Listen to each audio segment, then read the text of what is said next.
Are you crazy cat? You crazy cat? Ugh. Claws in knee. What are you doing? Huh? Hey. Hi guys. So yeah, me and Tommy are out in the well, we call it the pavilion. It's like a wooden structure that's in the garden. I would be outside in the sun, but as you can see behind me, it looks pretty dull and miserable, which it is. It's trying to rain. It's been raining all night. Anyway, so yeah, recently I've been doing loads and loads and loads of different things, and with the photography, videography side of thing, one I've been doing obviously usual stuff, portraits, wildlife, car stuff, using the Pocket 3, which I'm filming on now, and the drone.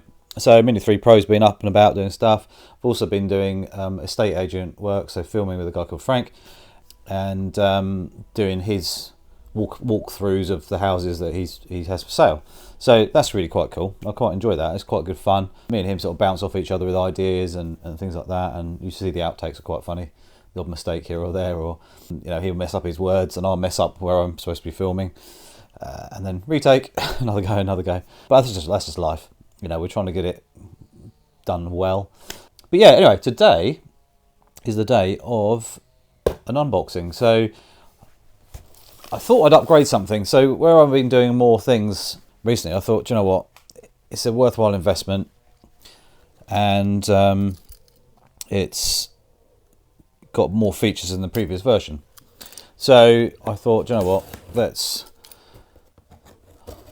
get one.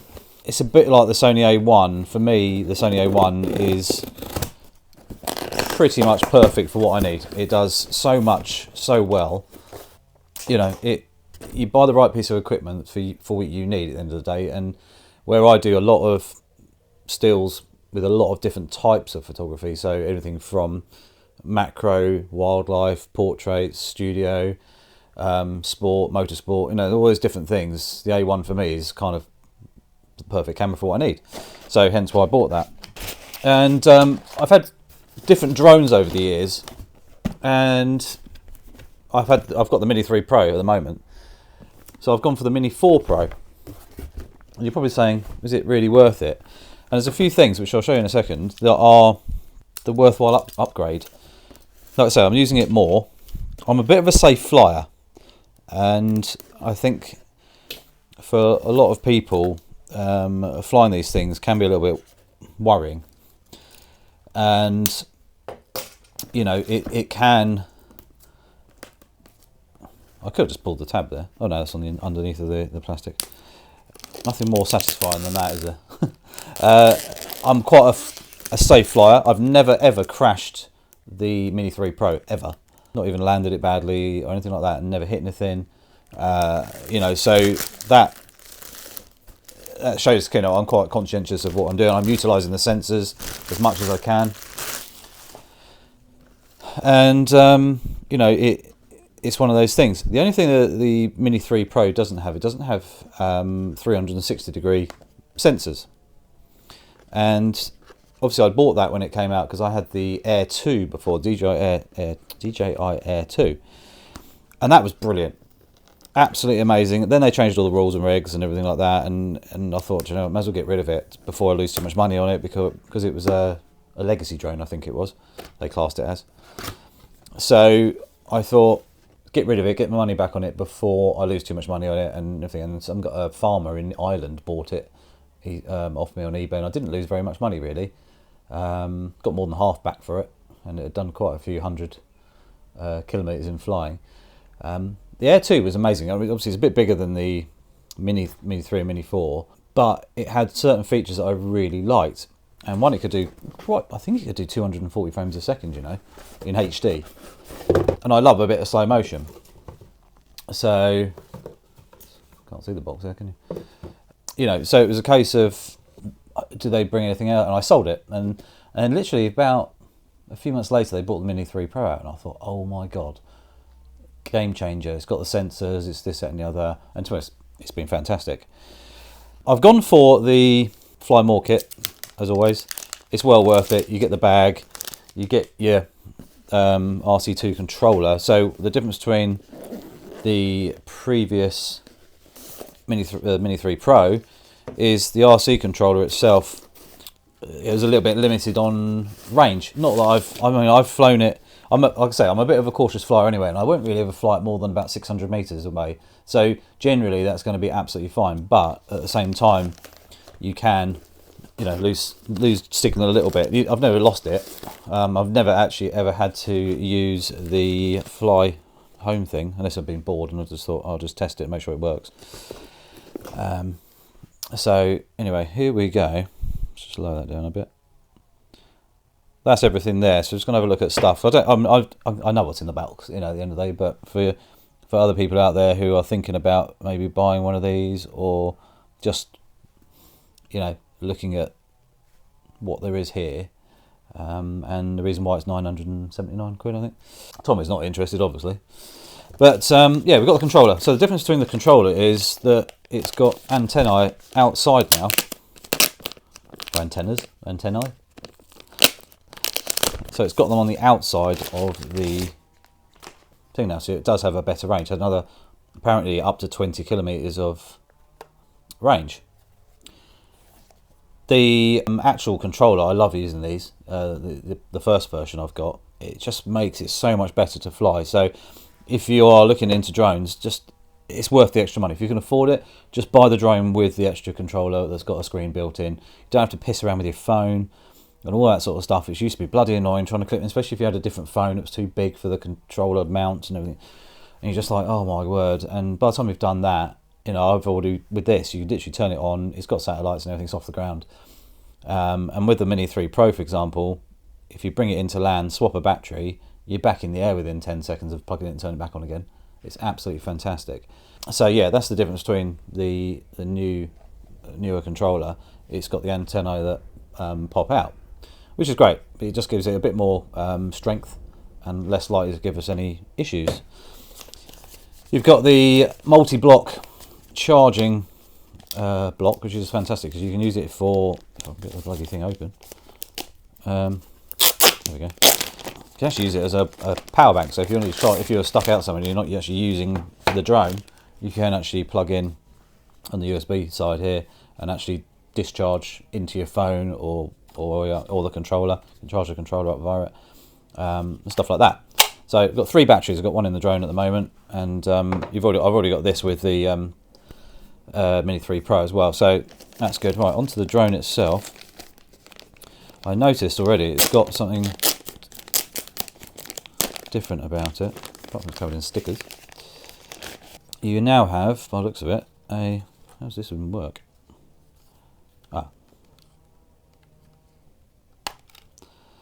A sensor camera cover stroke mount, maybe silicone. It just protects the drone when it's in transit. The blades look like they're made from a slightly different material. And one of the coolest things that this has got now, which the Mini 3 Pro didn't have, or doesn't have, is the LED light underneath. Absolutely awesome, brilliant thing to have, because you can literally light the ground. But for us photographers, if you're out there and you think, oh, I want to do some light painting of that little building, there's like maybe there's a little hut or something in a field, you can fly the drone over, turn your light on, give it a few seconds when you're doing a bit of a long exposure, and light up a certain area just using the downlight. It's absolutely wicked. And the drone will just sit up there, and then in Photoshop, if it's in shot, you can just rub it out later. But it's a really cool thing. You've now got 360 degrees sideways and everything, and these cameras here on the side, you can actually get a view on your screen. If you want to move sideways and get really close to something, you can actually see in black and white, but you can actually see what's going on. It's pretty cool. They looks like they have redesigned how this is actually attached, because it's because it's got the foam in there. Is that? Yeah. So it comes in transit with a piece of foam, which you never bother with after. Stop the gimbal moving around. And that's your camera. I'm not going to take the stickers off yet because I want to get it all charged up and everything. But much easier. So the camera can move around a little bit. So before the other one, you had to get it right perfectly, and it's a little bit of a mission sometimes to get the camera cover back on. So that's really cool. General thing, it's the same pretty much, but via a couple of extra sensors, lights, and things like that. It's got extra feet here, so now it lands on the ground a little bit off, so you can take off now on the ground with no worry of your props and everything smashing into stuff as much. So you've got a much more stable platform. It's amazing how they do it. It must be 3D printed, the mouldings, or they're just moulded. I don't know how they make stuff, but the texture of this plastic and everything is quite incredible. And good thing about them is they are repairable. So if you do smash an arm off, you can generally have it, rebuilt for quite not that much money. So that's really good.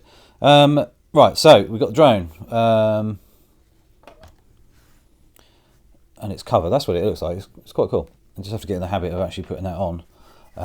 So your charging pack, you have the bag of destructions and a couple of stickers, and then we've got the bag of cables, and well, it looks like a couple of propellers.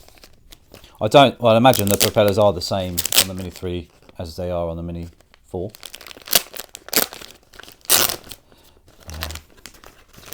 In my bag, I've still got all the sets of propellers, not in this bag, the other bag of the thing. You actually get 6 propellers. So you actually get a full set and a half of props. That's quite cool. I think I only got 2 in the last one, so you just had a couple spare. But they give you 4 set, and I've never, like I say, I've never crashed it or anything like that. So I've never had an issue really. They're screwed on like they were before. USB-C to USB-C, and then USB to USB-C, so you can plug it in there and charge your controller. We have the little screwdriver. So what I tend to do is I just leave that little screwdriver, a set of props, well, all of the props in the little bag at the top there. Cables wise, don't need them, but that will stay in the bag. So if I ever do have a bit of a smash or an issue, and it does go a bit peak-tong as such, you can actually change your props out in the field. A little bit fiddly. The bigger drones generally have like push and twist and they come off, but these ones they screwed in. I guess they're just more reliable on the smaller situations with these drones, or just keeps the weight down. They haven't got to have a silly little mechanism they've got to try and manufacture to keep the weight under that 249 grams. So yeah, I shall go and charge it up, and maybe I'll get it out today. Depends. The weather is pretty boring. It's pretty dull. The only downside is I've got a load of Freewell filters, and they do not fit this camera. So obviously Freewell gave them to me, so it didn't cost me anything, and I did use them and talk about them and everything. So the person who's going to buy my Mini 3 Pro is going to gain all them as well, so that's good for them. So I might have to invest in a filter set, or speak to Freewell nicely and see what they can do. But yeah, out of the box, really fantastic bit of kit. They've, like I say, they've listened to what customers wanted. We talked about one of these, and some people were 3D printing them and things like this, but they've obviously included one in the box now, which is great. 3 batteries. I find 3 batteries is amazing because you can literally, for me, I generally fly 50%. So I will fly 50% battery, or thereabouts, maybe down to 40. I don't like to stress the batteries too much, because if you take them right down, it eventually will knacker them, because you're pushing so much voltage, and also at the same time you're wearing that battery and charging it, wearing the battery. So generally I'll just 50%, so about a 15-minute flight out of each battery. And yeah, I have gone a bit lower on occasions, but generally 15 to 20 minutes max. By then I've done everything I needed to do in this area anyway, and I label them 1, 2 and 3, or A, B and C, and rotate through them constantly. So I always make sure I'm using the batteries equally, so you're literally charge and then use, charge and then use. And because you've got 3, you can actually go to say 3, even 4 or 5 destinations or locations, and do what you want to do within that time. obviously you can plug it into a fast charger and get them topping back up again while you're doing other things as well if you need to. But for me, that's how I generally work, and it was fine. Yesterday I did a little bit of estate agent stuff. I just chucked up, took a couple of photos, a couple of fly-ins across the field to this house, and you know, it looked pretty good. And I used one battery for 3 locations, so yeah, it was good. So yeah, sometimes you're doing things that don't take very long. Obviously, if you're doing a much more bigger things, and it's going to take you longer, you might need more batteries anyway, or a fast charger on site somewhere that you can just keep them on the go and charge them up ready, so you've already got one ready for the next go. So and that's one reason I sort of generally discharge them in flight to about 50%, because it takes less time to charge them back up again. That's my sort of brain process anyway. So on the side of the box here it says obviously ultralight foldable, less than 249 grams, so it's probably 248.9. Omnidirectional active optical sensing, so you've got all of those sensors which I explained about. The intelligent features, a lot of new things now, focus, track, waypoints. So you've got waypoints, which I've not used before, but that'd be interesting to have. Hyperlapse, and you can actually remember where you flew, so you can actually do a waypoint and just go and fly there at where you flew before, so you could just send the drone back round on another trip without having to do anything, which is kind of cool. Up to 34 minutes, like I say, I generally go 15-20 minutes max per battery.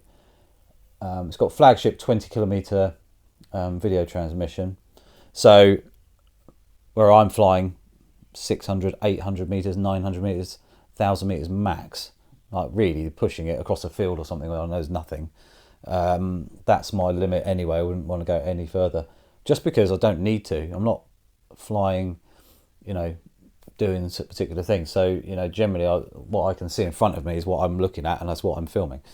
So yeah, that's that. Yeah, that's basically, obviously got 48 megapixels again, and we can do the vertical shooting, and vertical shooting where you can rotate a bit like on the Pocket 3 there, but it actually rotates the camera fully, so you actually have 4K video that way or that way. We can do up to 100 frames per second in 4K now, and HDR at 60 frames per second, which is really cool. So it's made it quite a bit more usable than the Mini 3 Pro. Mini 3 Pro, I've loved it even to today. Absolutely best thing until now that I'd purchased, and this brings in a little bit more safety, which obviously I like anyway, because I don't want to crash it, and it just allows a little bit more. It's a little bit more intelligent. It's got pretty much the same camera on it, and it's going to do the job just a little bit better. Allow me to do a few different things. Obviously, with a slightly better transmission on it, it's going to do a little bit even more. In certain situations, it's just going to give me a little bit more control and make sure I've still got that connection. So yeah, that's it. So I'm going to go and get it charged up, get the software and everything updated if there's a firmware and stuff like that, and then we'll fly it at some point, take it for a little cruise across the countryside. But yeah, that's it, guys. So yeah, don't forget to click the subscribe button, little notification bell as well. Got a few more videos in the bag at the moment. They've just got to be edited, but there are some other ones coming, completely different. But yeah, I did have the Mini 3 Pro up the other day, which is good. I went to wildlife wetlands as well, not with the drone, just with the camera. Yeah, and a few other bits and pieces as well. So anyway, I'll catch you later on, and yeah, look out for the new video of this flying.